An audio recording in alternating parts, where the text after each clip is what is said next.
I'm Neshka Pfeiffer. I'm the curator for Grafting the Grape, American Grapevine Rootstock in Missouri and the World, that's on view at the Stephen and Peter Sachs Museum. The idea behind the Grafting the Grape exhibition started with the garden's president, Dr. Peter Weiss Jackson. He was very interested in seeing an exhibition on wine at the museum. And while doing research, I learned that Missouri played a pivotal role in saving what is today's global wine industry. How so? Well, the time was the mid-1860s, and the mystery was grapevines in France were suddenly beginning to wither and die. And soon, within a few years, this plague would threaten vineyards across Europe and almost destroy the entire wine industry. Well, what was causing this plague, and what could be done to stop it?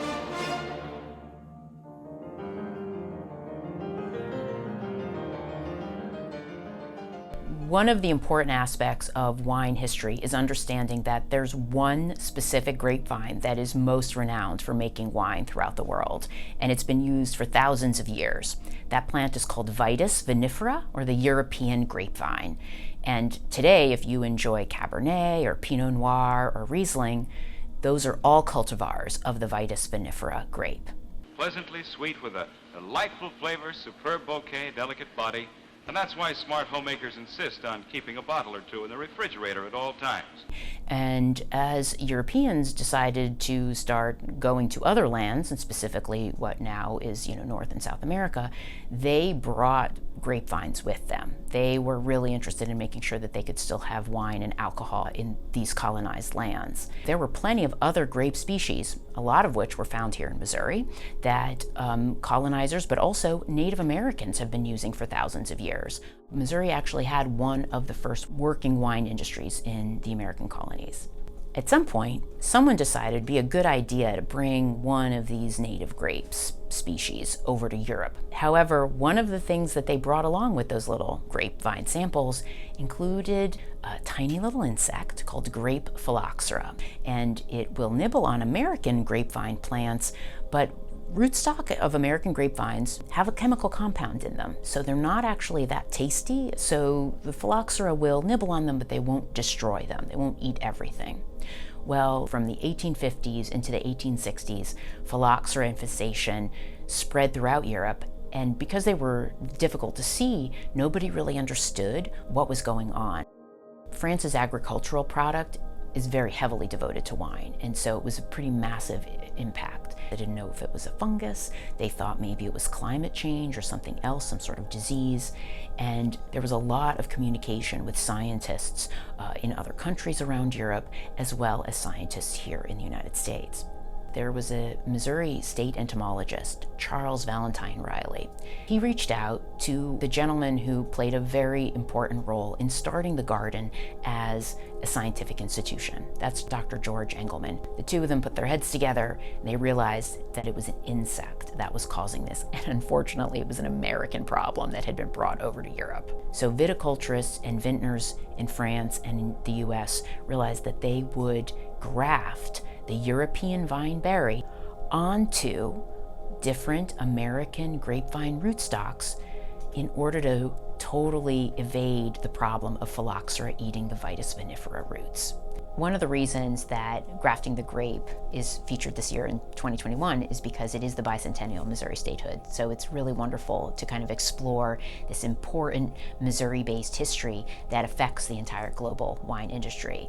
However, there's contemporary science that's also taking place. Here in St. Louis, Dr. Allison Miller and her Vitis Underground project is exploring the impact of the future on these wine grapes. The history of grapevines in Missouri was the foundation of our Vitis Underground project. It's named that because, of course, the focus of the project is on the species that are used for rootstocks. And so once we learned that these species had literally become the roots of the grapes that are grown for wine all over the place, we got really interested in what it is about those species that make them useful in that way. And then the core of our research program is how different grapevine rootstocks influence the features that we see in the above ground part of the grapevine, the stem, the leaves, the flowers, and of course the fruits or the berries.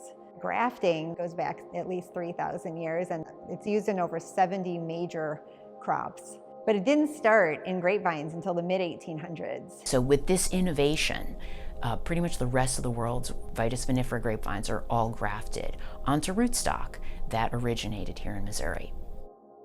What I think the work of the Sachs Museum is for the garden is taking a botanical subject that most people may not know anything about and approaching it from the lenses of contemporary art, botanical science, and also even garden history and global history, and being able to tie all of these things together, not just to get people to pay attention to these things, but also to get them to understand the incredible unseen impact that plants have on our lives.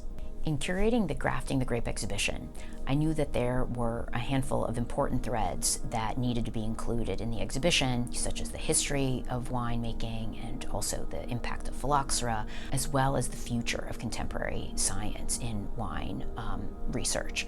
And I realized that one of the really interesting ways that we could interpret this material was if I reached out to 3 artists who I knew had worked often with plants and were interested in also merging science and art together. So I reached out to Dornith, who is a contemporary artist who uses photography and other media in her work. She often focuses on plants, and when she learned about the entire story with the insects and the plants and then the contemporary research, she was really drawn to the historical as well as the contemporary science to produce the artworks in the show. My name's Dornith Doherty, and I am an artist, and I'm also a university professor. And I'm very interested in photography and its intersection in the kind of literary way with metaphor. I also, over the years, have become very, very interested in scientific imaging, partly out of a long-term project that I started called Archiving E, where I started using an X-ray machine in collaboration with scientists at seed banks around the world. I was making X-rays of the specimens they had in their collection. When we started our project, we were talking about the phylloxera and the fact that it was so tiny that they didn't know what was causing the disease. So that is what led me to want to actually look at the phylloxera insect itself. And of course I didn't get that, I got the gall, which is even better, right? But it's that kind of unanticipated gift that you get when you're working in a collaborative team. Typically she doesn't look at insects in her work, but when she decided that she would focus on the phylloxera, she actually had to get her hands on some phylloxera. So I reached out, in a kind of unusual ask to see if people actually had specimens or if they knew how to find specimens of phylloxera. And a scientist, an entomologist in Australia actually had galls on his grapevine leaves and was able to take them and ship them to me. And she then used those in her beautiful scanned electron microscope images. You can see behind me there's a gall, and what that is that the female will cover herself in her own eggs as a way of reproducing.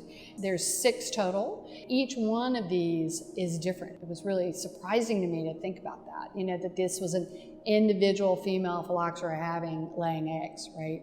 And so I wanted to bring these kind of beautiful architectural forms to life. And because of the era that we're living in of Instagram and Facebook, there's a mass of images, they're consumed really quickly. And I think that by using a different kind of showing things that might be invisible to the human vision, that opens up the possibility of metaphor more quickly for people. The phylloxera epidemic was mid-1800s, which was also the same time that photography was invented. And I thought, it would be amazing if you could, make them look like tintypes. So that is why that you have these, large-scale metal prints of these to kind of highlight that shimmery quality you get from the scanning electron microscope. I'm hoping that it's not just an illustration of the phylloxera story, right? That it is a moment of contemplation where people are having these questions, right? That we have something that looks like a 19th century, we have very new technology, the CT scan animation of roots that are interacting. But for me, the one that becomes the call to action is the 7-stage roundabout circulation, because it really talks about the possibility utter destruction, right? Where it's just like everything's just blasted, which could also be winter. But it also references the actions of others and about how you might bring hope back into the equation. And so for me, that little kernel of hope is really important for the work. The other two artists that I reached out to are Lorraine Walsh and Lei Han. My name is Lorraine Walsh, and I am currently at Stony Brook University, where I am the art director and curator for a small gallery. My work is inspired always by the sciences, and that includes everything from ideas in physics with superstring theory to botany and insects. My name is Lei Han, and I'm a professor at UNCA, and I teach in the new media program. My focus areas in video art, experimental video, and experimental animation. My work often inspired by everyday life and nature. I've worked with Lorraine before. I thought her work was beautiful and I enjoyed the process of working with her. So I knew that should an opportunity present itself, I would reach out to her again.